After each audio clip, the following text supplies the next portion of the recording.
Mumbai Indians দল একটি মাত্র ভুলে প্রায় জেতা ম্যাচটি হেরে বসে কিভাবে জয়বর্ধনের একটি সিদ্ধান্ত মুম্বাই ইন্ডিয়ান্সকে ফাঁদে ফেলল আর কিভাবে পাঞ্জাব কিংসের হারা ম্যাচটি জিতে নিল পাঞ্জাব, এই সমস্ত কিছু আমরা আপনাদের এই ভিডিওতে জানাবো। পুরো ভিডিওটি দেখবেন, ভালো লাগলে অবশ্যই লাইক করবেন, বন্ধুদের সঙ্গে শেয়ার করবেন, আর যদি চ্যানেলে প্রথমবার হয়ে থাকেন চ্যানেলটি সাবস্ক্রাইব করে পাশে বেল আইকনটি অন করে দেবেন। চলুন ভিডিওটি শুরু করি। আর হ্যাঁ বন্ধুরা, আপনাদের জানিয়ে দিই যে আমরা ধারাবাহিকভাবে রিসার্চ ভিত্তিক বিশ্লেষণ আপনাদের সামনে তুলে ধরছি এই ভিডিওর মাধ্যমে। আমরা আগেই বলেছিলাম আমাদের রিসার্চ অনুযায়ী ফাইনাল ম্যাচটি পাঞ্জাব এবং আরসিবির মধ্যে হবে এবং এখন তাই ঘটতে চলেছে, অর্থাৎ 3 তারিখে পাঞ্জাব ও আরসিবির মধ্যে শেষ ম্যাচটি ফাইনাল ম্যাচটি খেলা হবে। আপনারা সবাই জানেন পাঞ্জাব কিংস যখন কোয়ালিফায়ারে 1-এ হেরে যায় তখন আমি বলেছিলাম পাঞ্জাব এত সহজে হার মানার দল নয়, তারা অবশ্যই ফিরে আসবে। একই কথা বলেছিলেন শ্রেয়াস আয়ারও পোস্ট ম্যাচে। তিনি বলেছিলেন আমরা একটা ম্যাচ হেরেছি, যুদ্ধ নয়।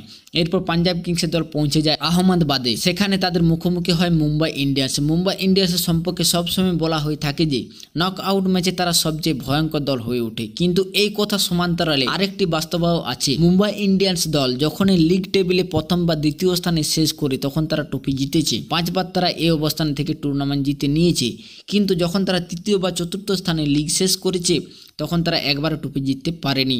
অর্থাৎ এই মরশুমে আগে পর্যন্ত তারা 4 বার তৃতীয় বা চতুর্থ হয়ে শেষ করেছিল এবং 4 বারই তারা হেরেছে। তাহলে পরিসংখ্যা বলছে মুম্বাই ইন্ডিয়ান্স 5 বার টপ 2 থেকে শেষ করে 5 বারই আইপিএল জিতেছে, আর তার বাইরে 4 বা 5 বার তারা 3 নম্বর বা 4 নম্বর থেকে শেষ করলো, একবারও শিরোপা জিতেনি। শুধুমাত্র একবার 2016 সালে সানরাইজার হায়দ্রাবাদ 3 নম্বর থেকে শেষ করে চ্যাম্পিয়ন হয়েছিল, আর চতুর্থ নম্বর থেকে এখনো পর্যন্ত কোনো দল আইপিএল জিতেনি। এই ট্রেন্ডটা চলতেই থেকেছে। কিন্তু এই ম্যাচে মুম্বাই ইন্ডিয়ান্স 203 রান তুলে ফেলেছিল, তখন মনে হচ্ছিল ম্যাচটি হয়তো তাদের হাতছাড়া হবে না।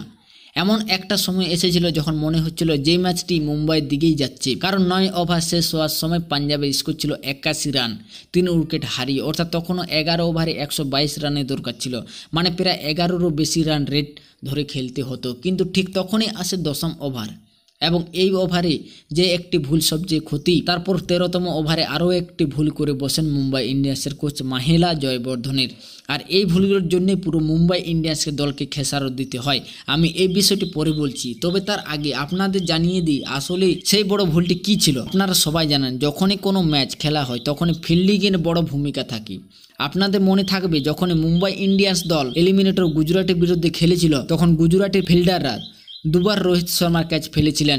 রোহিত তখন 81 রান করে দেন এবং তার দল জয় ছিনিয়ে নেন। ঠিক সেই রকমই এই ম্যাচে 2 দলের ফিল্ডিং খুবই একটি ভালো ছিল না, কিন্তু যখন নিহাল ওয়েদারা ব্যাটিং করেছিলেন এবং স্কোর ছিল 94 রান 3 উইকেট পড়েছিল, তখন ইনিংসে 10ম ওভার চলছিল। হার্দিক পান্ডিয়া সেই ওভারে আগের 5 বলে ইতিমধ্যে 13 রান উঠে গিয়েছিল। ওভারের শেষ বলটি তিনি করেন এবং ওয়েদারা সেই বলটি অন সাইডে খেলেন।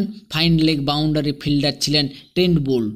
বলটি আকাশে উঠে খুব সহজ ক্যাচ ছিল, কিন্তু সেটি তিনি মিস করেন। বল তার হাতে লেগে সরাসরি বাউন্ডারির বাইরে চলে যায়, ফলে ওভারে রান 13 থেকে বেড়ে হয়ে যায় 17। যেখানে উইকেট পাওয়া উচিত ছিল সেখানে না পেয়ে আরও 4 রান দিতে হয়। অথচ এই হার্দিক পান্ডিয়া তার প্রথম ওভারটি করেছিলেন মাত্র 2 রানে ও 1 উইকেট নিয়ে, কিন্তু এই ওভারে তিনি 17 রান দিয়ে বসেন এবং যে উইকেটটি পাওয়া যেত সেটিও পাননি। এই ছিল 10ম ওভারের কথা। তখন স্কোর ছিল 98-3। এই সময়টি মুম্বাইয়ের হাতে ম্যাচ ঘোরানোর সুযোগ ছিল, কিন্তু সেটা তারা নিতে পারেনি। এরপর আসে একাদশ ওভার। তখনও মুম্বাইয়ের হাতে পুরো সুযোগ ছিল, কারণ প্রথম 10 ওভারে স্কোর ছিল 98। এখনও জয়ের জন্য প্রয়োজন ছিল 105 রান বাকি 10 ওভারে। যদি আর একটি দুটো উইকেট পড়ে যেত বা আয়ারকে আউট করা যেত তাহলে ম্যাচ ঘুরে যেত।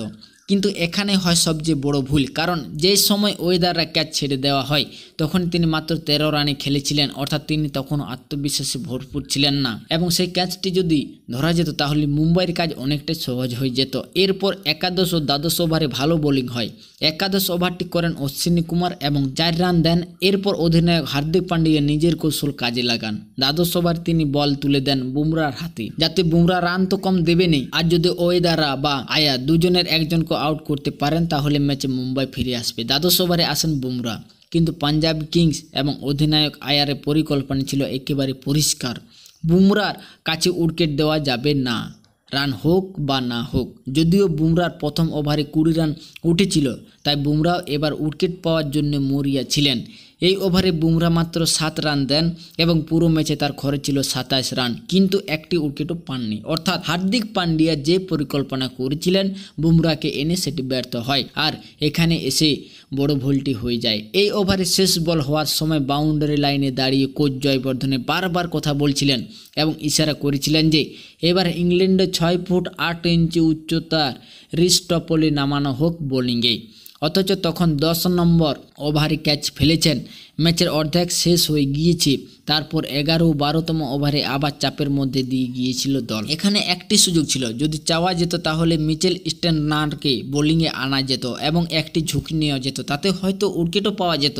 কিন্তু যা করা হলো তা হলো টপলেকে আনা হলো। সম্ভবত পাঞ্জাব এই ওভারে অপেক্ষা করছিলেন। প্রথম বলে ওয়েদারা সিঙ্গেল নেন, তারপর শ্রেয়াস আয়ার দ্বিতীয়, তৃতীয় ও চতুর্থ বলের উপর 3টি ছক্কা মারেন।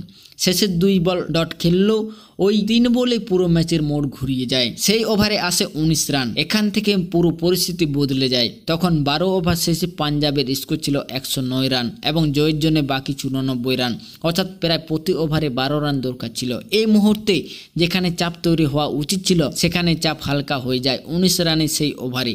আর তার উপর সোনায় সোহাগা হয় যখন অন্য প্রান্ত থেকে টেন্ট বোল্ট আসেন এবং তিনি 14 রান দিয়ে বসেন। তখন 14 ওভারে স্কোর দাঁড়ায় 142, অর্থাৎ বাকি 6 ওভারে দরকার ছিল মাত্র 61 বা 62 রান। এই সময় থেকে ম্যাচ পুরোপুরি চলে আসে পাঞ্জাবের হাতে। এরপর পাঞ্জাবের জন্য আর কিছুই কঠিন ছিল না। তখন মনে হচ্ছিল মুম্বাই বুঝি এই ম্যাচ হেরে যাবে। ঠিক তখনই ওয়েদারা আউট হয়ে যান এবং তার জায়গা ব্যাটিং করতে আসেন শশাঙ্ক সিং। শশাঙ্ক সিংও বেশি কিছু করতে পারেন না এবং আউট হয়ে যান। তারপর যখন মার্ক স্টোয়নিস ব্যাট করতে আসেন তখন শ্রেয়াস আয়ারও একদম আগ্রাসী মেজাজে ব্যাটিং করতে শুরু করেন। শেষ ওভারে এসে যাচ্ছিল ইনিংসের 19তম ওভার। বল করতে আসেন অশ্বিনী কুমার। আমি আগেও বলেছি ওর বোলিং মাঝারি মানের।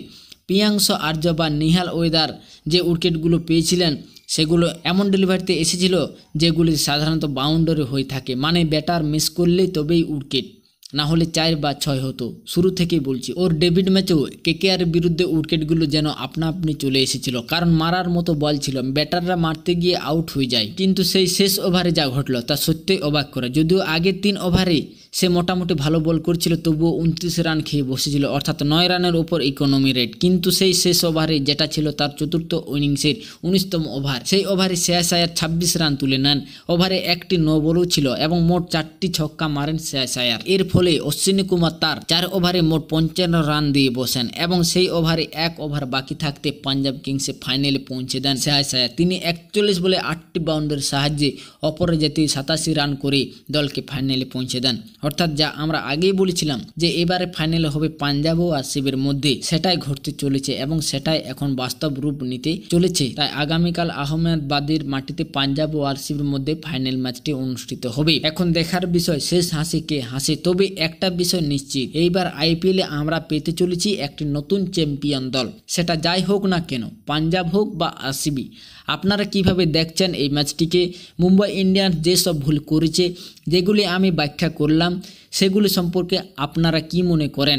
আর পাঞ্জাব বনাম আরসিবি ফাইনাল ম্যাচটি নিয়ে কতটি উত্তেজিত নিচে কমেন্ট করে জানান। ভিডিওটি ভালো লাগলে লাইক দিন, বন্ধুদের সঙ্গে শেয়ার করুন এবং যদি প্রথমবার চ্যালেঞ্জে এসে থাকেন তাহলে টিম অরেঞ্জের পরিবারে সাবস্ক্রাইব বাটনে ক্লিক করে যুক্ত হয়ে যান।